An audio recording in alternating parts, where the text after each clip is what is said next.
Hello students, welcome to my channel. तो आज हम बाइनोमियल डिस्ट्रीब्यूशन का जो भी हमने लास्ट टाइम पे टॉपिक किया था उसके रिलेटेड क्वेश्चन करेंगे। ओके। और आज का हमारा जो क्वेश्चन रहेंगे वो सभी क्वेश्चन कॉइन के ऊपर रहेंगे। ओके, कॉइन के ऊपर रहेंगे।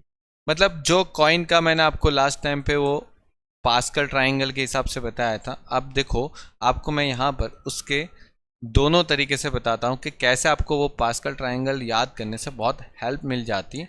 और कई बार ये एमसीक्यू के अंदर शॉर्ट क्वेश्चनों में पूछते हैं, तो वहाँ पर आप without any calculation direct answer दे सकते हो। ठीक है, चलो देखो, आपको यहाँ पर लिखा है कि N unbiased coin is tossed for 4 times. मतलब आप 4 बार एक सिक्के को उछाल रहे हो। मतलब डेट मीन्स के N is equal to 4, because हम 4 बार ट्राई कर रहे हैं। ठीक है, एन अपना वही तो था लास्ट टाइम पे हमने किया था। एन मतलब कि number of trials, 4 time trial किया। Next, find out the probability of getting 3 head. आपको 3 हेड चाहिए। ओके, अब जब भी देखो स्टूडेंट्स, क्वेश्चन के अंदर कॉइन आ जाता है ना, कॉइन्स, तो समझ जाने का कि आपको यहाँ पर जो प्रोबेबिलिटी P है और जो प्रोबेबिलिटी Q है, मतलब probability of success and probability of failure, वो आपको 1/2 ही कंसीडर करना है और कुछ नहीं कंसीडर करना। ठीक है, क्योंकि कॉइन में वही रहता है, कॉइन में क्या और नया आएगा। और फिर आपको फर्स्ट क्वेश्चन में जो पूछा है कि x इक्वल्स टू क्या चाहिए, 3 हेड्स चाहिए। अब 3 हेड्स चाहिए तो मतलब आप फॉर्मूला क्या पुट करोगे, P of x equals to n C x p raise to x q raise to n minus x. N आपका 4 था, ठीक है, हमने ऊपर ही ले लिया, एन 4 था, तो 4C। 4 में से कितनी बार हेड चाहिए, मतलब 4 बार अगर कॉइन को टॉस्ट करते हो तो 4 में से 3 टाइम्स तो आपको क्या चाहिए, हेड चाहिए। और यहां पर 1/2 और 1/2, क्योंकि हेड टेल दोनों की प्रोबेबिलिटी क्या है, इक्वल। मतलब एक तरीके से सुन लो कि ये जो P है वो अपनी प्रोबेबिलिटी ऑफ हेड हो गई, ये P जो है वो अपनी क्या हो जाएगी, अपने को क्या चाहिए, प्रोबेबिलिटी ऑफ हेड। तो प्रोबेबिलिटी ऑफ हेड हो गया ये P जो अपना, और ये जो Q है वो अपने लिए क्या हो जाएगा, प्रोबेबिलिटी ऑफ टेल हो गया। ठीक है, क्यों दोनों इक्वल है, कोई प्रॉब्लम ही नहीं है यहाँ पर। तो मतलब 3 यहां पर लिख दो और 4-3 यहां पर लिख दो। ठीक है, आप सोचो कि 4 में से वो लोग बोल रहे कि 3 बार क्या चाहिए, उनको हेड चाहिए, तो सीधी बात है ना कि बाकी एक बार तो वो लोग का टेल आया ही होगा ना, मतलब। ओके, तो वही तो यहां पर हो रहा है। देखो 4C3 का मतलब हो जाएगा 4। ओके, अब ये तो करना आता है ना, 4C3 का मतलब होता है 4। और 1/2 रेस टू 3, 1/2 रेस टू 3 का मतलब क्या हो जाएगा, 2 रेस टू 3। मतलब यहां पर आंसर होगा 8 और यहां पर आंसर होगा 1/2। तो देखो यहां पर आप वही कर रहे हो कि 3 टाइम्स क्या चाहिए, हेड चाहिए, तो एक बार तो टेल आएगा ही आएगा ना। तो मतलब देखो 4-3, तो वही तो बच गया कि एक बार टेल आएगा, 3 बार हेड आएगा, और ये सबको मल्टीप्लाई करोगे तो आपका आंसर ये आ गया। ठीक है, अब आपको चाहिए 2 टाइम हेड, मतलब 2 बार हेड चाहिए। तो चलो दूसरा क्वेश्चन कर लेते हैं। x इक्वल्स टू 2 हेड, तो वापस आपको आंसर लिखना है यहां पर एन सी एक्स के अंदर। ठीक है, जितने भी आपके आंसर थे वो यहां पर लिख दो। आपको x की वैल्यू चाहिए 2, एन था 4, 4 में से 2 टाइम्स हेड चाहिए, मतलब समझो 4 में से आपको 2 टाइम क्या चाहिए, हेड चाहिए। तो बाकी के 2 टाइम्स क्या आया होगा, टेल सी आया होगा, सीधी बात। तो यहाँ पर 1/2 जो है वो आपका उसका स्क्वायर होगा, मतलब 2 टाइम्स हेड चाहिए, तो बाकी का 2 टाइम्स क्या होगा, टेल सी होगा। मतलब 4-2 करोगे तो 2 टाइम्स टेल सी आ जाएगा। यहाँ पर 4C2 का मतलब होता है 6। क्या होता है, 4C2 का मतलब पता है, मैं यहाँ पर लिख देता हूँ 4 इंटू क्या होगा 3, और यहाँ पर होगा 2 इंटू 1, आंसर होगा 6। मैं सारी छोटी छोटी कैलकुलेशन आपको शो करूँगा। ठीक है, क्योंकि बहुत सारे स्टूडेंट हैं जिनको अभी ये 4c2 ये सब अगर समझ में नहीं आया तो वो यहाँ से समझ सकते हैं। और इंटू 1/2 मतलब कि 4 हो गया, और यहाँ पर भी 1/4 हो जाएगा, मतलब 4 में से 2 गया, मतलब 2 करना है 1/2। और यहाँ पर आपका आंसर आ गया 6/16। ये आपका आंसर आ गया 2 हेड का। यह आपका आंसर आ गया था 3 हेड का। हो गया। अब आगे बढ़ते, आगे थर्ड नंबर के क्वेश्चन में पूछा है एट द मोस्ट 3 हेड। आपको बोला गया एट द मोस्ट। अब देखो एट द मोस्ट का मतलब क्या, पहले तो एट द मोस्ट का मतलब क्या होता है, मुझे ज्यादा से ज्यादा क्या आंसर चाहिए, 3 चाहिए। ठीक है, एट द मोस्ट मतलब कि मैक्सिमम आपको 3 तक जाना है। ठीक है, आपको एक चीज का पता होना चाहिए कि n की वैल्यू जब 4 होती है ना तो x की वैल्यू कहां तक जाती है, तो देखो 0 1 2 3 4 ये जाती है, बस उससे ज्यादा नहीं जाएगी। अब आपको यहां पर पूछा गया है कि मुझे एट मोस्ट 3 चाहिए, एट द मोस्ट 3 मतलब आपको ज्यादा से ज्यादा वैल्यू आपको 3 तक की चाहिए, मतलब आपको इस सब की प्रोबेबिलिटी निकालनी है। एटमोस्ट 3 का मतलब क्या हो जाता है कि मैक्सिमम आपको 3 जाना है, मतलब x की वैल्यू जो है वो 3 तो होनी चाहिए, 3 से कम होगी चलेगा, मतलब 0 से लेके 3 तक जाना है। अब ये आपको फाइंड करना है। अब देखो यहां पर कैसे इसको फाइंड करते हैं। यहां पर आपको बोला है एट द मोस्ट 3 हेड। इसका मतलब क्या हो जाता है कि x की वैल्यू जो थी वो 3 तो चाहिए ही चाहिए, लेकिन एट मोस्ट लिखा है मतलब 3 या 3 से कम। इसका मतलब क्या हो जाता है 3 और लेस। एट मोस्ट 3 का मतलब क्या हो जाता है 3 और लेस, मतलब 3 या 3 से कम वाली जितनी भी संख्या है उन सब की आपको क्या चाहिए, प्रोबेबिलिटी चाहिए। अब देखो आपके पास यहाँ पर 2 ऑप्शन है। पहला ऑप्शन, अगर आप कैलकुलेशन में वीक हो तो आप एक काम करोगे, इस तरीके से काम कर लोगे, मतलब अगर बहुत ज़्यादा समझ नहीं आ रहा है तो इस तरीके से काम करते हो, मतलब जितनी भी वैल्यू है 0 1 2 3 इन सब का टोटल कर दोगे, आंसर आ गया। ठीक है, क्योंकि आपने यहाँ पर 2 3 का तो वैल्यू ऊपर निकाल के रखा था ना, देखो ना यहाँ पर 3 की वैल्यू आ गई, यहाँ पर ये 2 की वैल्यू आ गई, मतलब 3 और 2 की वैल्यू तो आपने ऑलरेडी निकाल के रखी है, देखो। ठीक है, पहले से निकाल के रखी है, मतलब यहां पर देखो 2 की वैल्यू तो निकाल के रखी थी 6/16, और इसकी वैल्यू आपने निकाल के रखी थी ऊपर क्या था 4/16। हो सके तो आप इसकी वैल्यू निकाल लो 0 और 1 की, 0 और 1 की वैल्यू निकाल लो। तो देखो मैं यहां पर आपको 0 और 1 की वैल्यू निकालना बताता हूं कैसे होता है। देखो 4c0 ओके, और 1/2 की कितनी रेस टू होती है 0, और 1/2 की कितनी रेस टू होती है 4 - 0। ये तो पता चला ना, इसमें से ये माइनस कर देते।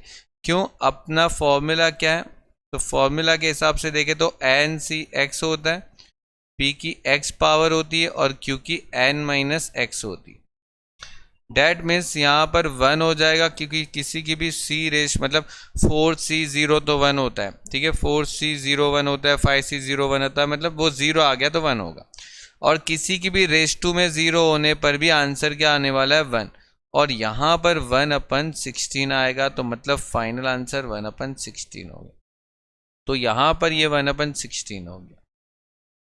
और ऐसे ही आप किसका आंसर निकाल लो, बिल्कुल इसी तरीके से आप 1 का भी आंसर निकालो कि 4c1 1/2 और 1/2 4 - 1। ओके, तो 4 जहां पर x है वहां पर आप 1 कर दो, बाकी सब सेम रहेगा। ये 4 हो गया, ये 1/2 हो गया, और ये 1 क्या हो जाएगा 8, और यहाँ पर 4/16 आंसर आएगा। ये आपका P1 का आंसर आएगा और ये आपका P0 का। और फिर आप यहां पर रख दो, ठीक है, और फिर इसको टोटल कर लो, क्या होगा, ठीक है। अब ऊपर तो टोटल कर सकते हो, देखो डिवाइड में तो सब एलसीएम में मतलब एक जैसी अमाउंट है, तो आप एलसीएम करोगे तो आपका आंसर मिल जाएगा, ठीक है। मतलब 1+4+6+4 क्या आंसर आ रहा है, 15। ये आपका आंसर आ जाएगा 15/16। ओके, अब यहां पर थोड़ा और आगे बढ़ते हैं, मतलब थोड़ा सा कैलकुलेशन में आपको मैं स्मार्ट बनाता हूं। देखो अगर ऐसा सेम चीज मतलब आपको एमसीक्यू में पूछे या तो चलो फटाफट आंसर टैली करना, तो देखो मैंने क्या बोला था कि अगर P का आंसर 1/2 है और Q का आंसर भी 1/2 है ना, तो पास्कल ट्राइंगल को याद रखने ला, जैसे 1 1, फिर मैंने बोला था 1 1, बीच में दोनों का टोटल 1 + 1 2, यहाँ पर 1 + 2 3, यहाँ पर 2 + 3 3, सॉरी 2 + 1 3, और आगे पीछे 1 1 लिख दो, यहाँ पर 1 और 1 + 3 मतलब 4 हो गया, यह आ गया 6 और यह आ गया 4 और ये आ गया 1। अब देखो ये जो था, ये जो एलिमेंट्स थे वो 1 के थे, ठीक है, 1 के थे। ये जो एलिमेंट्स थे वो 2 के थे, ये जो एलिमेंट्स थे वो 3 के थे, और ये जो एलिमेंट्स थे वो 4 के थे। ये आपका n के हिसाब से चलता। और यहां पर हमारा पास इस क्वेश्चन में जस्ट अभी हमने किया, उसमें n कितना था, कितने कॉइन थे आपको पता है, 4 कॉइन थे। तो ये जो 4 कॉइन थे, तो मतलब एक काम करो, इन सबको टोटल करो, क्या आ रहा है, इन सब का टोटल कितना आ रहा है, 16 आ रहा है। तो आपको पता है ये जो आपका आंसर है वो P(0) का है, ये जो आंसर है वो P(1) का है, ये जो आंसर है वो P(2) का है, ये जो आंसर है वो P(3) का है, और ये जो आंसर है वो P(4) का। कैसे, देखो आपका यहाँ पर 1 है, यहाँ पर आंसर क्या है 1 है, तो मतलब 1 डिवाइड बाई यहाँ पर टोटल क्या है 16, तो यहाँ पर 16 आ गया। फिर 4 डिवाइड बाई 16 आ गया, फिर 6 डिवाइड बाई 16 आ गया। समझ में आ रहा है क्या हो रहा है, ठीक है। तो 4 डिवाइड बाई 16, ठीक है, और ये 1 डिवाइड बाई 16, मतलब आप देखो तो सबका टोटल हो जाएगा 16/16, मतलब टोटल प्रोबेबिलिटी कितनी हो जाती है, 1 हो जाती है। प्रोबेबिलिटी का टोटल क्या होता है, टोटल प्रोबेबिलिटी कितनी होती है, 1 तो होती है। आप देखो इन सबको टोटल करके देख लो, ठीक है। अब देखो अगर ये सब आपको नॉलेज होता है, ठीक है, ये तो मैं आपको बता रहा हूं, समझा रहा हूं, ठीक है, अगर इतना नॉलेज होता है तो अगर आप थोड़ा सा देखो तो देखो आपका यहां पर आंसर यही आ रहा है 4/16। किसका आंसर आया, P(3) का। देखो P(3) का 4/16 था, देखो P(3) का 4/16, फिर P(2) का आपने निकाला था तो 6/16 आया था, ठीक है। तो देखो यहां पर आंसर वही है 6/16। यहां पर भी आपका आंसर देखो यही आया था P(0) का 1/16, और यहां पर 1/1 का आंसर 4/16 आया था, हो गया। मतलब यहां पर ये आंसर और ये आंसर आया। अब देखो अगर आपको ये क्वेश्चन में ऐसा पूछा था ना कि x की वैल्यू सर किसकी चाहिए, मतलब x की वैल्यू 3 या 3 से मुझे कम वाली चाहिए थी, मतलब आपको यहां पर चाहिए था इन सब का टोटल, मतलब इन सब का टोटल चाहिए था इन सब का टोटल, और हमने वही किया ऊपर, लेकिन हमने थोड़ी मजदूरी ज़्यादा कर दी। अब देखो ऐसा क्वेश्चन जब एग्जाम में आता है तो आपको लगता है बहुत लेंदी क्वेश्चन पूछा, मतलब इतने सारी चीज़ें ढूंढ के उसका टोटल करना है। ये तो अच्छा था हमने 2 और 3 तो निकाल लिया था, इसीलिए हमने सीधा सीधा 0 और 1 निकाला तो काम हो गया, लेकिन फिर भी हमने यहाँ पर एक्स्ट्रा वर्क कर लिया, क्योंकि देखो आपको पता है टोटल प्रोबेबिलिटी कितनी होती है, 1 होती है। तो अगर आप सीधा 4 की प्रोबेबिलिटी क्या होती, 4 की प्रोबेबिलिटी क्या होती, 1/16, मतलब मैं यहां पर ऐसा कर देता 1 में से सीधा 4 का आंसर माइनस कर देता, मतलब अगर मैं 1 में से सीधा 4 का आंसर माइनस कर देता 1/16, तो आंसर क्या बचता? देखो 16 इंटू 1 मतलब 16 माइनस 1 मतलब 15/16 बचता, और यही तो आपका आंसर। तो देखो जो जल्दी मतलब हो जाता है वो आप कर सकते हो। मतलब देखो ये आपने किया बिल्कुल सही है, लेकिन टाइम कंज्यूमिंग है।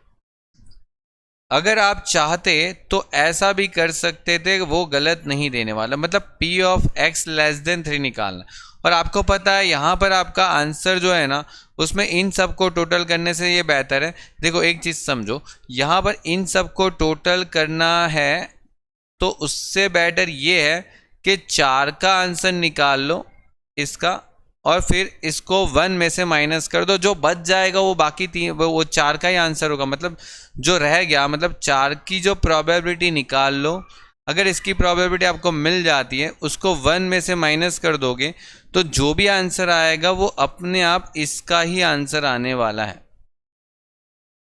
समझे? तो ये एक आपको अंडरस्टैंडिंग होना चाहिए इस चीज़ का। मतलब यहाँ पर मुझे 1 में से क्या माइनस करना था? सिर्फ 4। तो मैं इतनी मेहनत कर दूँ, इतनी मेहनत करूँ, उससे बेटर तो ये था कि P ऑफ 4 निकाल के काम कर लेता। ठीक है, मतलब P ऑफ 4 का आंसर निकाल लेता, और P ऑफ 4 का आंसर क्या आता है? 1/16, और ये आ जाएगा आपका 15/16 जो हमने अभी नीचे किया। आप कैसे भी कर सकते हो। देखो मेरा काम था समझाना, मैंने आपको दोनों तरीके से समझा दिया। ऐसा नहीं है कि मैं कोई एक तरीके से काम चला के आपको समझा देता हूँ। ठीक है, मैंने दोनों तरीके से समझाया। आपको जो तरीका बेटर लगे, लॉन्ग रूट तो लॉन्ग रूट, शॉर्ट रूट तो शॉर्ट रूट। मार्क्स दोनों के मिलते हैं, किसी के मार्क्स कटते नहीं। ठीक है, क्योंकि आप सोचो यहाँ पर इस चीज़ का अगर आप टोटल करो तो बहुत लेंदी प्रोसेस हो जाती है। तो आपको पता है कि टोटल तो एक ही होने वाला है, तो एक में से अगर ये चीज़ माइनस कर दिया जाए तो बाकी जो बच गया वो टोटल इसका ही तो रहेगा, 15/16। सही ना? ओके ओके, चलिए तो आगे बढ़ते हैं। अब देखो दूसरे क्वेश्चनों पे। आपको बहुत सारे क्वेश्चन अगर जब सीखोगे तो अपने आप आपको आइडिया आ जाएगा। ठीक है, क्योंकि मैं हो सके उतना डिटेल में पढ़ाऊंगा, ऐसा नहीं कि ऊपर से ही कंप्लीट कर देंगे हम। Unbiased coin is tossed for 6 times. देखो 6 टाइम हो गया, मतलब एन की वैल्यू हो गई 6। Find the probability of getting 5 head at the most 3 head at the लेस्ट 3 head. अब देखो आपको हर चीज सीखने को मिलने वाली है, एट मोस्ट, एट लीस्ट, ये सब कुछ आने वाला है। मतलब देखो पहले तो कॉइन होने के कारण P जो है वो 1/2 हो गया, और Q जो है वो भी 1/2 हो गया। That's it. एन की वैल्यू है वो 6 हो गई क्योंकि उसने दे रखी थी। और आपको फर्स्ट क्वेश्चन में पूछा है 5 हेड।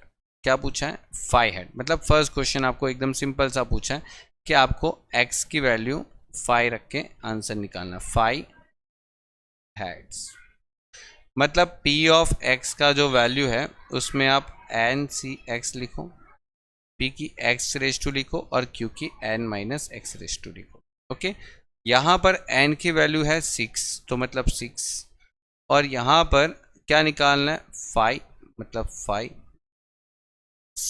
x x कितना है? तो आपको 5 निकालना है, और p 1/2 क्योंकि कॉइन है। ठीक है, अगर सिक्का अगर दे दिया तो आपको पता है कि 1/2 लेना है, 6 - 5। अब यहाँ पर आपका आंसर 6c5 का आंसर आएगा 6, और फिर इसको मल्टीप्लाई करोगे तो 1/2 2 का आंसर क्या होता है? 32 होता है ना। 2 5 मतलब 32, 1/2 आंसर होगा 6/64। ठीक है, 6/64। क्लियर? देन आपको यहां पर एट द मोस्ट 3 हेड बोला है। अब देखो एट द मोस्ट 6 का मतलब एट द मोस्ट 3 हेड का मतलब क्या होता है? चलो तो यहां पर ये भी सीख लेते हैं। Second, at most 3 head. Okay, अब ये एट द मोस्ट 3 हेड का मतलब क्या होता है? तो x की वैल्यू, अभी मैंने समझाई कि x की वैल्यू 3 या 3 से क्या होती है? कम होती है, मतलब 3 और लेस बोल सकते हैं। ओके, यहाँ पर 3 और लेस बोल सकते हैं, मतलब 3 या 3 से कम। अब देखो 3 या 3 से कम मतलब 0 भी होता है, यहाँ पर 1 भी होता है, यहाँ पर 2 भी होता है, यहाँ पर 3 भी होता है ना, क्योंकि 3 या 3 से कम चाहिए। देखो इक्वल्स टू लिखा है। ओके, और ये आपको पता होना चाहिए कि आपका जो n है 6 मतलब 6, तो यहाँ पर 0 1 2 3 4 5 और 6 तक आपको जाना, ठीक है, 6 तक जाना। तो एक चीज देखो समझने की कोशिश करना स्टूडेंट्स, यहां पर आपको 0 से लेके 1 तक, मतलब 0 1 2 3, मतलब देखो 0 1 2 3 इनकी प्रोबेबिलिटी निकाल के अगर इसका टोटल करे, इसकी प्रोबेबिलिटी का अगर मैं टोटल करूं,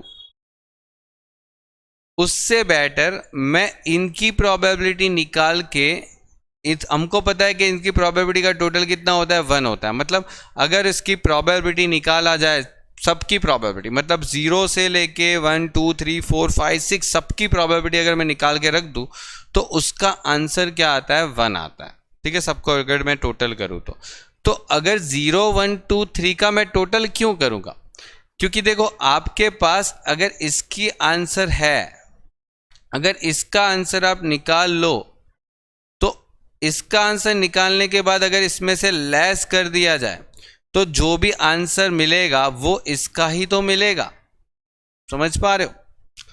मतलब यहां पर मैं इसलिए बोल रहा हूं क्योंकि आपके पास ऑलरेडी 5 का आंसर है, मेहनत नहीं करनी है 5 के लिए, तो बच गया आपको सिर्फ 4 और 6 निकालना है।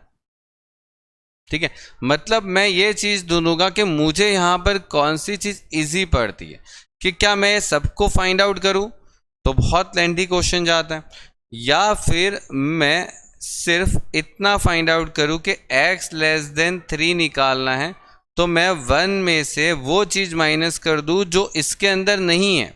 क्या नहीं है? तो इसके अंदर 4 नहीं है, इसके अंदर 5 भी नहीं है, और इसके अंदर 6 भी नहीं है, क्योंकि अपना n 6 तक जाता है। समझे? मतलब ऐसी चीजें आप इसमें से लेस कर दो जो इसमें नहीं है, मतलब इसके अंदर कौन सी अमाउंट नहीं है वो देखो पहले, कौन सा इजी पड़ रहा है। देखो यहाँ पर 4 अमाउंट का आंसर निकाल के टोटल करना, मतलब 0 1 2 3 सबका आंसर निकाल के टोटल करना, वो बेटर है, या फिर इसमें आपको ये बेटर है? क्योंकि 1 माइनस यहाँ पर 5 का तो आंसर है अपने पास 6/64, और फिर सिर्फ आपको निकालना क्या है? ठीक है, तो बस 4 का आंसर निकालना, मतलब P ऑफ 4। ओके, तो P ऑफ 4 का आंसर निकालने के लिए क्या फॉर्मूला अपने पास? तो देखो एक काम करते हैं, पहले मैं फॉर्मूला से बताता हूँ। NCX, मतलब आप यहाँ पर P ऑफ x लिखोगे, फिर P रेज टू x और Q रेज टू n-x। मुझे आंसर चाहिए स्टूडेंट्स 4 का, और मेरे पास n है 6। ओके, और ये तो आपको पता ही है, कॉइन है तो सुनने की बात ही नहीं होती कि क्या सोचना है क्या नहीं लेना है, बस सीधा 1/2 होता है कॉइन में तो। और 6C4 तो करना आता है ना, 6C4 का आंसर कितना आता है? 15 आता है। ओके ओके, यहाँ पर 2 मतलब 1/2 की 4/2 है, मतलब 2 की 4/2 करेंगे तो 16 होता है, और यहाँ पर 2 की क्या आएगा? यहाँ पर माइनस करने पे 2 आएगा, मतलब 2, मतलब 2 का 2/2 करो तो 4, मतलब आंसर होगा 15/64। मतलब देखो यहाँ पर 15/64। ओके, और फिर से का आंसर निकालने के लिए क्या चाहिए? 6। ओके, P ऑफ 6 का आंसर निकालना है इसका, तो आप कैसे निकालोगे? 6C6, और यहाँ पर 1/2 क्या करोगे? 6, 1/2 और 6 माइनस 6, आंसर होगा यहाँ पर 1/30, सॉरी 32 नहीं होगा, 64 होगा। ठीक है, क्योंकि 2 की 6/2 है तो 64, और यहाँ पर आंसर 0 हो जाता है और 0 पावर में आ जाता है, मतलब आपका आंसर होता है 1। ठीक है, अगर किसी की भी रेज टू 0 हो जाती है तो आप आंसर लिखोगे 1, और ये आपका आंसर आ गया 6 का। और यहाँ पर वो लिख दो 1/64, और यहाँ पर 1 माइनस क्या करोगे, देखो इस सब का टोटल करोगे तो 64 तो नीचे एलसीएम में पहले से ही है, तो आप सिर्फ इसको टोटल कर लो। ठीक है, 15 प्लस 6, 15 प्लस 6 प्लस 1 मतलब क्या आया 22, और 22 जो आंसर है उसको यहाँ से क्या करोगे माइनस, मतलब 64 में से 22 माइनस करोगे। देखो ऐसा जब भी आता है ना स्टूडेंट्स, तो आप क्या करोगे, नीचे की जो अमाउंट है उसमें से ये अमाउंट माइनस कर दो, मतलब 64 में से 22 लेस कर दो क्योंकि आगे 1 है ना, तो आपका आंसर आ जाएगा 42 डिवाइड बाई 64। ओके, और इसको आप कट कर सकते हो, कोई प्रॉब्लम नहीं है, आप ना भी कट करो तो मार्क्स पूरे मिलते हैं इसके। आप देखो तो दोनों 2 से कैंसिल हो सकते हैं। ठीक है, ऊपर 21 हो जाता है और नीचे 32 हो सकता है, मतलब आप कैंसिल ना भी करो तो भी इट इज़ ओके, कोई प्रॉब्लम नहीं है, आपको कोई मार्क्स नहीं काटते यहाँ पर। ओके, तो ये आपका यहाँ पर पूरा क्वेश्चन में ये कंप्लीट हुआ। अब बोला गया at least 3 add, at least 3 add, at least 3 का मतलब क्या है, अब ये भी देख लो, 3rd नंबर का पॉइंट, एटलीस्ट 3 हैड पूछा। अब एटलीस्ट 3 का मतलब क्या हो जाता है, तो 3 और मोर हो जाता है, मतलब x की वैल्यू जो है वो आपकी 3 या 3 से क्या आनी चाहिए, ज़्यादा। ध्यान रखना एटलीस्ट 3 बोला तो 3 या 3 से ज़्यादा हो जाता है, और एटमोस्ट 3 बोला तो 3 या 3 से कम हो जाता है। ठीक है, अब 3 या 3 से ज़्यादा, तो एक तो खुद 3 है, फिर 4 है, फिर 5 है, फिर 6 है। ठीक है, और तो कुछ है नहीं, है कुछ और, नहीं जी कुछ भी नहीं है। तो यहाँ पर अगर आप देखते हो तो 3 या 3 से ज़्यादा अगर पूछा है तो देखो 4 5 6, मतलब आपने 4 5 6 का तो आंसर यहाँ पे निकाल के रखा है। देखो 4 5 6 मतलब P(4), P(5), P(6) का तो आंसर आपने निकाल के रखा है, 15/64, 6/64 और यहाँ पर 1/64। ठीक है, मतलब यहाँ पर 15/64, 6/64 और 1/64 ये तो निकाल के रख दिया। बस सिर्फ ये 3 की वैल्यू अपने पास नहीं थी, वो निकाल देते। चलो उसका काम कर लेते। P(x) की वैल्यू जो थी NCx P(x) Q(n-x). P(x) की वैल्यू है 3, क्योंकि हमें 3 की वैल्यू मिसिंग है, अपने पास 3 की वैल्यू नहीं है। 6C3 1/2⁻³ और 1/2⁻6-3। आंसर क्या होगा, 6C3 का आंसर क्या होता है, 20 होता है। ठीक है, अच्छा इसको मैं बता देता हूँ कैसे 20 होता है। देखो 6C3 का आंसर 20 कैसे होता है, यहाँ पर 6 है तो आप 6 फिर 5 आता है और फिर 4 आता है, मतलब आप 3 वैल्यू को कंसीडर करोगे क्योंकि यहाँ पर 3 है। फिर यहाँ पर 3 है तो आप यहाँ पर 3 2 और 1 लिख दोगे, आपको सीधा सीधा आंसर मिल जाएगा 20। ओके, और आपका यहाँ पर आंसर होगा 1/ क्या होगा 8, और यहाँ पर भी 1/8 होगा, 20/64, डेट मीन्स यहाँ पर भी 20/64। ओके, और उसके बाद यहाँ पर आप सीधा सीधा टोटल कर लो तो भी काम चल जाएगा क्योंकि एलसीएम सबका इक्वल ही है पहले से ही। तो आपका यहाँ पर टोटल है 40, एक सेकेंड, 20 + 15 + 6 + 1 मतलब 40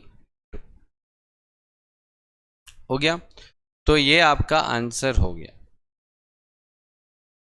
ठीक है, ये आपका आंसर हो गया, यही आंसर वापस आएगा। ठीक है, अब देखो यहाँ पर मैं आपको थोड़ा सा क्लू दे देता हूँ कैसे करना है, इसको चीज़ को समझो। अगर आपको एटमोस्ट 3 लिखा तो आपको क्या समझना है कि 3 या 3 से कम ये होता है, ठीक है। एटलीस्ट 3 लिखा तो समझना है कि x 3 या 3 से ज्यादा। आपको लिखेंगे मोर देन 3, मतलब इसका वैल्यू ये होता है मोर देन, मतलब 3 से ज्यादा। और यहां पर होता है लेस देन। लेस देन किसको बोलते हैं? आप लेस देन किसको बोलते हैं? इसको लेस देन बोलते हो ना, ठीक है। तो ये आपको सब पूछ सकते हैं, मतलब ये 4 कॉन्सेप्ट, मतलब ये 4 लाइन है जो आपको क्वेश्चन के अंदर दे सकते हैं। और सबसे ज्यादा देखो स्टूडेंट्स, आप जो गलती करते हो एट मोस्ट और एट लिस्ट में करते हो, ठीक है। तो उसको ध्यान से समझ लो। एट मोस्ट का मतलब क्या होता है? ये मतलब इसको मैं ऐसा भी बोल सकता हूं 3 और लेस, ओके। और इसको मैं ऐसे भी बोल सकता हूं 3 और मोर, मतलब मुझे 3 या 3 से ज्यादा चाहिए, ठीक है। अच्छा, अगर याद नहीं रहता तो मैं आपको एक बेस्ट ट्रिक देता हूं इसके लिए। आप जब एग्जाम देते हो ना तो आपको बोला जाता है कि एटलीस्ट इतने मार्क्स लाने पास होने के। जैसे अभी आपके 50 मार्क्स की जो एग्जाम है यूनिवर्सिटी में से, उसमें से एटलीस्ट क्या बोलते हैं? एटलीस्ट पास होने के लिए, एटलीस्ट पास होने के लिए 18 मार्क्स लाना। तो मतलब आप 18 थोड़ी लाओगे, 18 ही लाओगे, मतलब 18 से कम थोड़ी लाओगे। एटलीस्ट 18 का मतलब क्या हो जाएगा? पासिंग मार्क्स एटलीस्ट 18 है, तो आप जो मार्क्स लाओगे वो 18 या 18 से ज्यादा ही लाओगे। तो बस इसके हिसाब से ये याद रख लो और एटमोस्ट में ऑपोजिट कर लेना उसका, बात खत्म हो गई, इजी, ठीक है। चलिए, तो बाकी का क्वेश्चन नेक्स्ट वीडियो में कंप्लीट करेंगे। Good bye.